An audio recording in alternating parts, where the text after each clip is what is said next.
আর গ্রেফতারের তালিকায় আরো এক তৃণমূল নেতা, তৃণমূল কাউন্সিলর গ্রেফতার।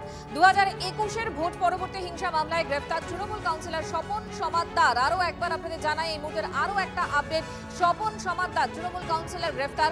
56 নম্বর ওয়ার্ডের তৃণমূল কাউন্সিলরকে গ্রেফতার করলো নারকেলডাঙ্গা থানার পুলিশ। সুশোভন আমাদের প্রতিনিধি রয়েছে। সুশোভন, কি অভিযোগ রয়েছে স্বপন সমাদ্দারের বিরুদ্ধে? দেখো 2022 সালে একটি মারধরের ঘটনা যেটা গতকাল রাত্রিবেলা অভিযোগ দায়ের হয় এবং গতকাল রাত্রিবেলা অভিযোগ দায়ের হওয়ার পরেই কিন্তু আজকে নারকেলডাঙ্গা থানা কিন্তু তদন্ত শুরু করে এবং নারকেলডাঙ্গা থানা তারপর স্বপন সমাদ্দারকে থানায় নিয়ে যায় এবং তাকে গ্রেফতার করে। তো স্বাভাবিকভাবেই 2022 সালে সেই ব্যক্তি তিনি অভিযোগ করতে পারেননি, পুলিশ অভিযোগ নেয়নি। সেই জায়গা থেকে দাঁড়িয়ে কিন্তু গতকাল রাত্রিবেলা তিনি নারকেলডাঙ্গা থানায় গিয়ে অভিযোগ দায়ের করেন এবং তারপরে কিন্তু গ্রেফতার হলো তৃণমূলের আরো এক কাউন্সিলর স্বপন সমাদ্দার। ধন্যবাদ সুশোভন তোমাকে।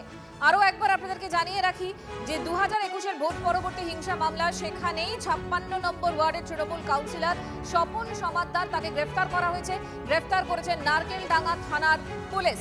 অর্থাৎ আরো একজন তৃণমূল কাউন্সিলর গ্রেফতার। তৃণমূলের আরো এক কাউন্সিলর গ্রেফতার, তার নাম স্বপন সমাদ্দার। 56 নম্বর ওয়ার্ডে তৃণমূল কাউন্সিলর স্বপন